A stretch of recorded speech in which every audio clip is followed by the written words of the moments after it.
And here we have the man Sammy Owino. He played for Gor Mahia and Harambee Stars in his heydays, and we have the pleasure of hosting him today on Sporty Monday. Sammy Kempes, karibu sana.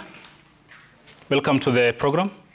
Thank you very much. Thank you for inviting me. Very honored to be here to talk about Kenya football and my views on it. So, asante sana. Let's begin probably from where the viewer wants to hear. Who is Sammy Kempes and where has Sammy Kempes been? My name is Sammy Owino Kempes. Most people know me as Sammy Owino Kempes. My official actual name is Sammy Owino Olali. So if you go to the US, that's what they know me as. But I was born in Pumwani Hospital. I grew up in Ziwani. And I then played for Umeme Football Club. And then I ended up being recruited and played for Luo Union.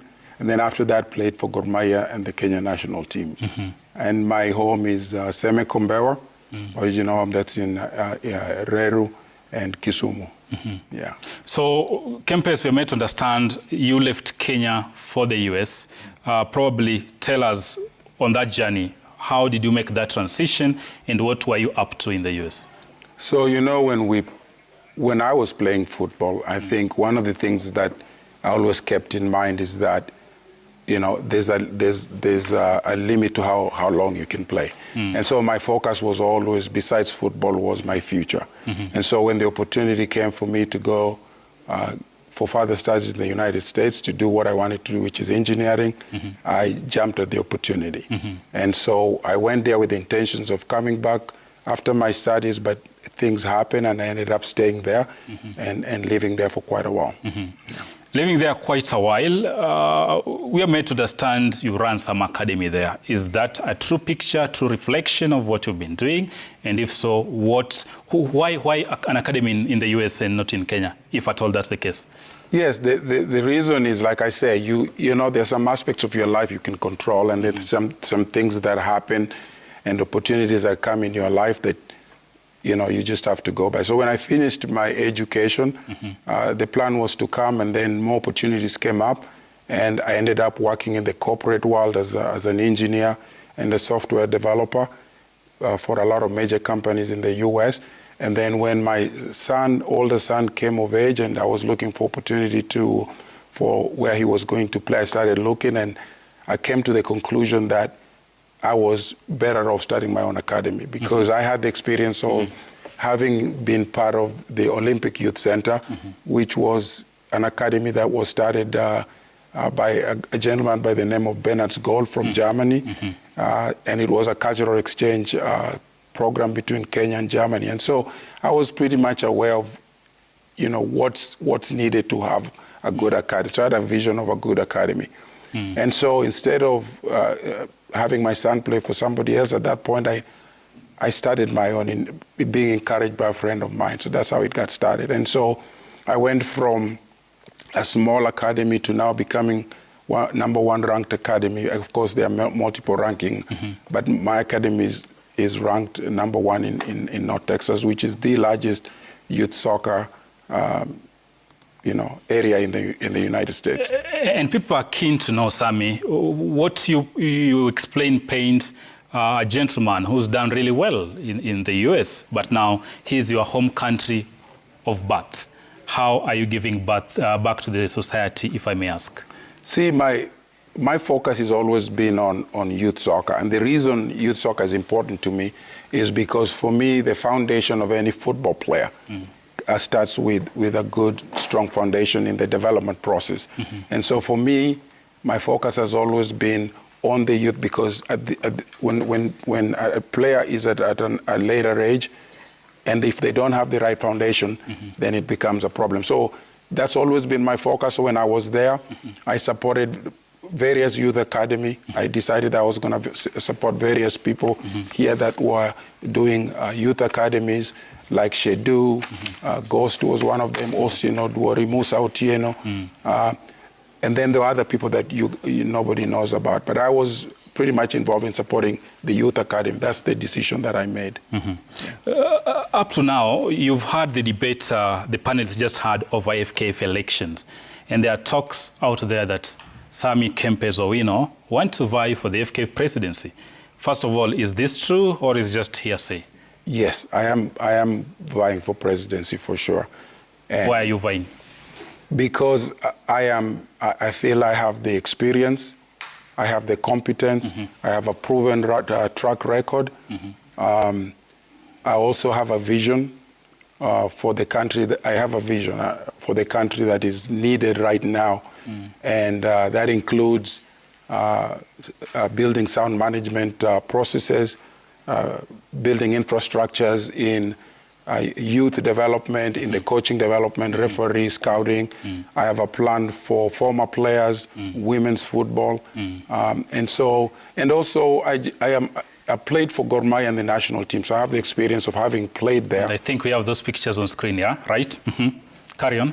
And also I care about football. I care deeply about football because I'm a product of the success because of football.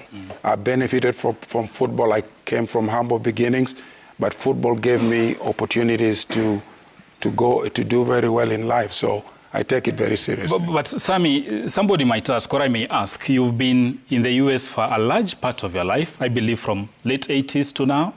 Are you in touch with the reality on the ground? Because as you saw, Kenyan football is murky, for lack of a better word. We are going to see a lot of mudslinging. We are going to see candidates call each other out. And probably where you're coming from, the US, we don't see this kind of dirty politics. Are you ready for this tumble? Of course I am. This is a small world to begin with. The idea that you live somewhere else and it necessarily means you're out of touch makes no sense to me because you all know it's like somebody living in Nairobi and saying I have nothing, I don't know what's going on in Kisumu. It's a small world, number one. I've been involved in football. I've followed football. I've been here multiple times. I've done businesses here. So I know the Kenyan culture very well. So the idea that I don't understand what's going on, it doesn't make sense to me. Plus, I will debate anybody about Kenyan football and see. You are ready for that hard talk? Absolutely. But now, you're saying you are running. We've not seen you launch your campaign, or so to speak. Why is that the case? Or probably you are dealing with the men directly on the ground. Are you going to launch your campaign? If so, when? Yes, the reason it's always about, when do you feel is the right time? And so tomorrow we are having our official launch at Panari Hotel. I feel this is the right moment. And I have spoken to a lot of people about it, and they have, people that know about what's going on, and I've consulted, and my feeling is this is the right time. So tomorrow I have an official launch. So tomorrow you're launching your campaign? Yes. But again, Sammy, you've talked of coming from the corporate world. You are an engineer by training. But one of the key elements in managing football, you must have good relations with the state. I'm talking of the government of the day. And you've seen even from the story we had, but past office holders have not really had a rosy relationship with the government. We were talking of Nick Mwendwa. You saw him being kicked out of office at one point. Former sports minister, minor commander, disbanding the federation at one point or the other. The cases are so many, I can go on and on. But in the event you get into this, and probably if you emerge victorious, what are the strategies that you have that's gonna work for you and have that close collaboration with the government of the day? Again, I have a track record of having good relationships with organizations. My youth academy has a very good relationship with the U.S. Soccer Federation. I have a very good relationship with organizations within the community in the U.S. I am regarded very highly there because of that. I work together with them. I participate in the process of building soccer in the U.S. I participated, and people speak very highly of me. I don't have any issue. I think it's really important when you're in a leadership position to make sure that you make every effort to work well with the stakeholders. So I am confident that when it comes to that, I have an appreciation of it, that I will be able to work with the Ministry of Sport, Ministry of Education, FIFA, CAF, and CECAFA. So I don't have any issues with that, and I think I have proven in the past to be able to do that very well. Finally, Kempes, you played for Gor Mahia in 85, 86? 82, up to 82. That's around 40 years down the line. Gor Mahia hasn't really changed an inch. We talk of a club secretariat. Today, if I walk there, it's not thriving. You talk of a training facility, the basic of things, it's not there. You talk of academy, a feeder program, it's not there. You talk of the senior team, paying of wages becomes a problem. You've gone to the US 42 years down the line. That does concern you, and probably, what vision probably do you have for club football? That's a very good question. I think it all starts with, we talk about sound management, you know, infrastructure, and I think that's really important. And one of the things I have is to be able to build Premier League. Premier League is really important. How do we market them? How do we hold them to account? How do we provide training for them? But at the end of the day, I think what has to happen is that as a Football Kenya Federation, your responsibility is to create an environment for those clubs to survive. But it's very difficult. It's not my place to run Gor Mahia. But what I can do is I can provide the environment for which clubs flourish. For which club flourish. Now it's up to them to get there. I totally agree with you that the top clubs, community clubs like Gor Mahia, AFC Leopards, there's a lot that need to be done properly. There's a lot that needs to be done, says Sammy Owino, that's ex-international and Gor Mahia player. He says his heart is in the ring regarding the FKF election. Of course, we'll put him to account on all the pledges he's made on this Saturday. Remember, we'll stay top of this story, and we'll be engaging all the candidates when they declare their interest and put them to account. Talking of club football, it's not very rosy.